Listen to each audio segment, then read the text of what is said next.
Welcome to a video about arc length of a space curve. The goal is to determine the arc length of a space curve defined as a vector-valued function.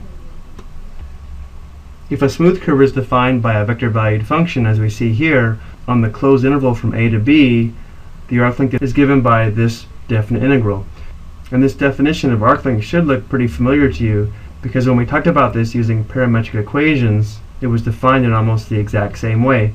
However, we now can express the arc length formula as the definite integral from a to b of the magnitude of r prime of t with respect to t. Let's go and take a look at a couple of examples. And again, remember, this is the same as the definite integral from a to b of the magnitude of r prime of t dt. So let's go ahead and determine the derivative of this vector-valued function and then determine its magnitude. The derivative of 2 cosine t is going to be negative 2 sine t. The derivative of 2 sine t is 2 cosine t. The derivative of 2t would be 2. So the arc length is going to be equal to the definite integral on the interval from a to b, which in this case is from 0 to pi, of the square root of negative 2 sine t squared, that's going to be 4 sine squared t, plus 2 cosine t squared will be 4 cosine squared t, plus 2 squared, that's going to be 4. Now if we factor out 4 from these two terms, we're left with 4 times sine squared t plus cosine squared t, which we know is equal to 1, so this will give us 4 plus 4, or the square root of 8. So we can simplify this dramatically. This is equal to the definite integral from 0 to pi, the square root of 8, which is 2 square root 2 dt. So we'll have 2 square root 2 t. We'll evaluate this at pi and 0. So when we sub in pi for t, we're going to have 2 square root 2 pi, and then minus 2 square root 2 times 0. So the arc length from 0 to pi of the space curve is going to be 2 square root 2 times pi. Let's go ahead and get a decimal approximation for that. This is about 8.9 units. Let's go and take a look at a graph of what we just found. Here we have our blue space curve, and I found the two vectors created by the vector-valued functions at 0 and pi.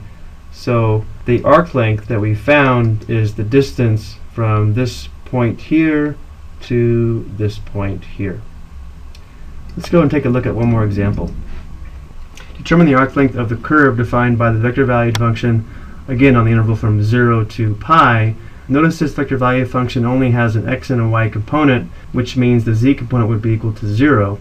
So we can still use the same formula. Let's go ahead and find the derivative of the given vector-valued function, and then we'll apply our formula. So here we're going to have to apply the chain rule where u is equal to cosine. So this is really u to the third. So we'd have 3u squared, or 3 cosine squared t, times u prime. Well, the derivative of cosine t would be negative sine t. And then for the y component, u would be sine t. So we'd have 3 sine squared t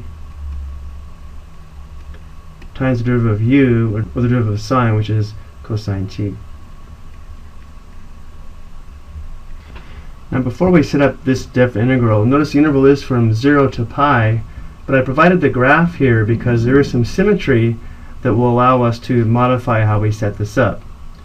Notice that when t is equal to 0, if we sub those values in here, the x component would be 1, the y component would be 0, so we'd be at this point here. And then at t equals pi over 2, we're going to be at 0, 1, or this point here. So we can actually integrate from 0 to pi over 2 and then double it because of the symmetry. And in fact, that's going to be necessary because if we integrate from 0 to pi, there's going to be a problem evaluating it at the end. So we're going to go ahead and set this up a little bit differently. We're going to integrate from 0 to pi over 2, then we're going to double it, then everything else will be the same. So we're going to have the square root of x of t squared, that's going to be 9 cosine to the 4th sine squared,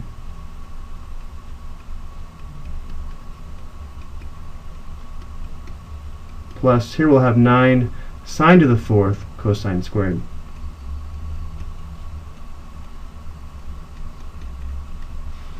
Now let's go ahead and factor this and then simplify. Now these both have a common factor of 9. The square root of 9 would be 3. Looking at the trig parts of these two terms, the greatest common factor would be cosine squared t, sine squared t. And then we're left with cosine squared from the first term plus sine squared t from the second term. Well, by now we know that cosine squared plus sine squared is equal to 1. So we're left with the square root of cosine squared t sine squared t, which is a perfect square. So let's go ahead and simplify this one more time. We're going to have 6 times depth integral from 0 to pi over 2 of just cosine t sine t. Let's go ahead and finish this on the next slide.